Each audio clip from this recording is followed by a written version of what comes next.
So Easter weekend's coming up and I want to go away. Surprise, surprise. That means I need to get somewhere booked. I've had a little look on my globe and I've decided to go to Israel. It's far away enough that I feel like I'm discovering somewhere new. I'm visiting a country I've never been to before, but not so far away that I can't do it in the 4 days over Easter weekend. Just gonna go and check out some flights now, see what the prices are like, and hopefully find a little deal. Yeah, that didn't turn out so well. I bought the return flight. I'm coming home okay. I think it was about £79, something around that mark. The flight going out there was something like £545. Not really my cup of tea. Don't want to pay that to go all the way to Israel, but I have found a little workaround, and it concerns one of the ways I managed to save so much money and afford all of my travels, and that is by making a stupid sacrifice. I'm going to bring you with me, and you're going to see firsthand how I'm going to get to Israel and make a saving of over £400.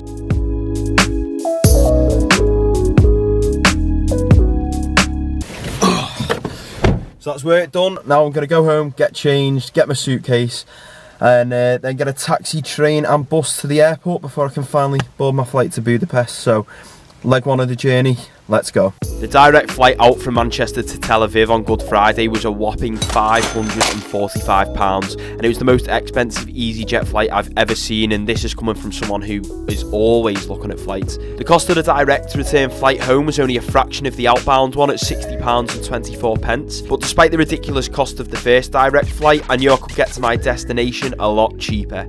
And so, on the Thursday before Good Friday, I hit the road on my trip from Manchester to Israel. I got an Uber that was actually quite expensive at £20.08 to travel like 4.5 miles, then took a train and a bus from Manchester Piccadilly to Liverpool John Lennon Airport. I only needed one ticket to use both, which was £7.30.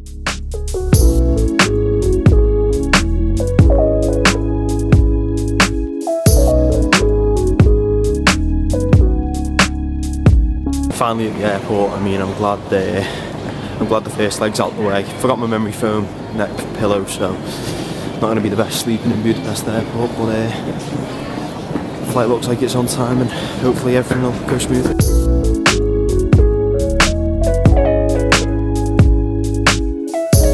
I then got on my first flight from Liverpool to Budapest, which was only £26.99, and Buda Airport is where I spent the night.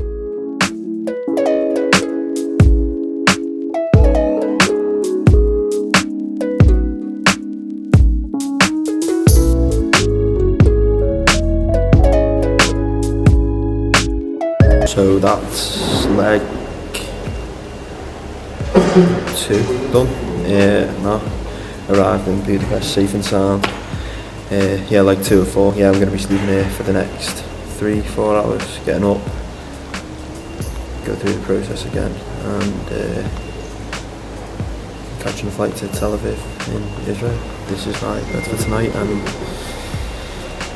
it's so hot in here as well, so I don't know whether that's the heat outside or just the heat in here, but I hate being hot when I'm sleeping, so yeah, this ought to be interesting.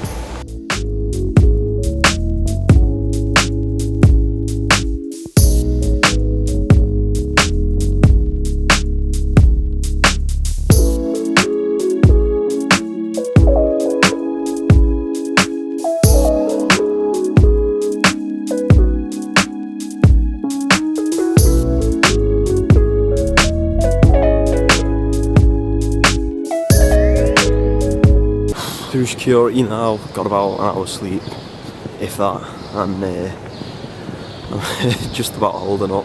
The next flight's in another couple of hours, so a bit more waiting around to board the next flight, and then I'll finally be in Israel, and I'll just need to make the connection to Jerusalem. Almost there. Despite not getting much sleep, I got some breakfast and boarded my next flight, this time from Budapest to Tel Aviv. This cost £60.24, and once I arrived in Israel, I could stop the cost comparison as the price of things would have been the same from here on out, regardless of how I got there.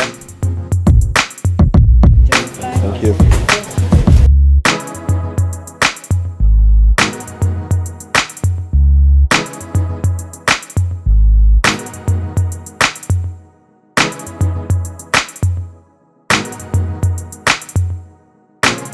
just landed in Israel at Tel Aviv Airport, and oh my god, it's absolutely huge. I'm not too tired anymore. I got quite a bit of sleep on that last flight. I think apart from about a 5-minute toilet break and the landing, I slept through the whole thing. Now I've just got to head through passport control and find the bus I need to get to Jerusalem, and hopefully I'll be at my hotel in a couple of hours. I eventually got to Tel Aviv on the morning of Good Friday, and I had to go through the procedure of getting a tourist card for entry into Israel. They give you a tourist card instead of a stamp due to the multiple conflicts they have with other countries, some of which prevent entry if you have evidence of having visited Israel in your passport. This is a temporary solution that you need to enter and exit, so if you ever go, make sure you don't lose it. Once I was done in the airport, I headed outside and got a minibus to Jerusalem, which took around an hour.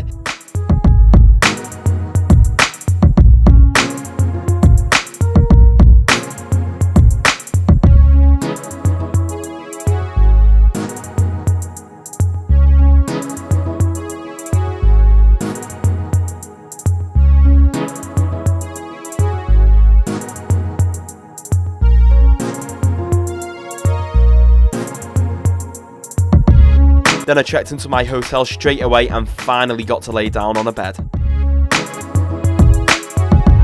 2 buses, 2 planes, a taxi and a train, and I'm finally here in Jerusalem. I'm so glad I travelled in the fashion that I did, because if I'd have flown directly it would have cost me about £300 more. I'm only a little bit tired now, which I'll be able to sleep off overnight, so I'm excited to get out there to explore, to see what's going on.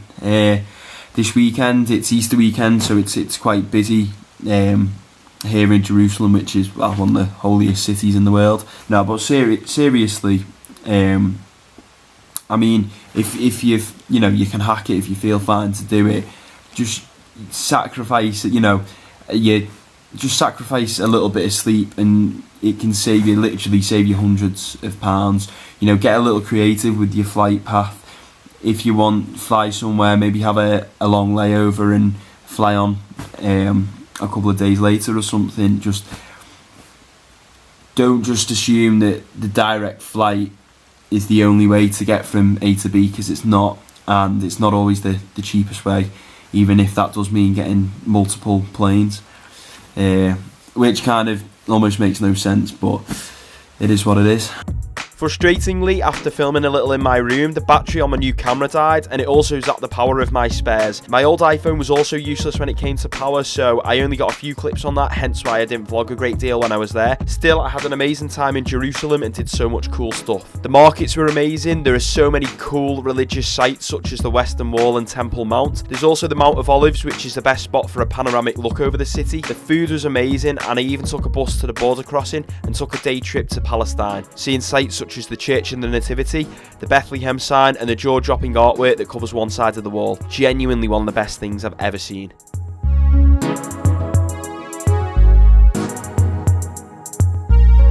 So in total, if you include the additional transportation and my 2 flights, the trip to get from Manchester to Tel Aviv cost me £114.61. Now the original flight was £545, which means that by sleeping in Budapest Airport and taking 2 flights instead of 1, I saved a whopping £430.39p. Thanks for watching the video. Don't forget to hit the subscribe button if you enjoyed it. I'll see you next time.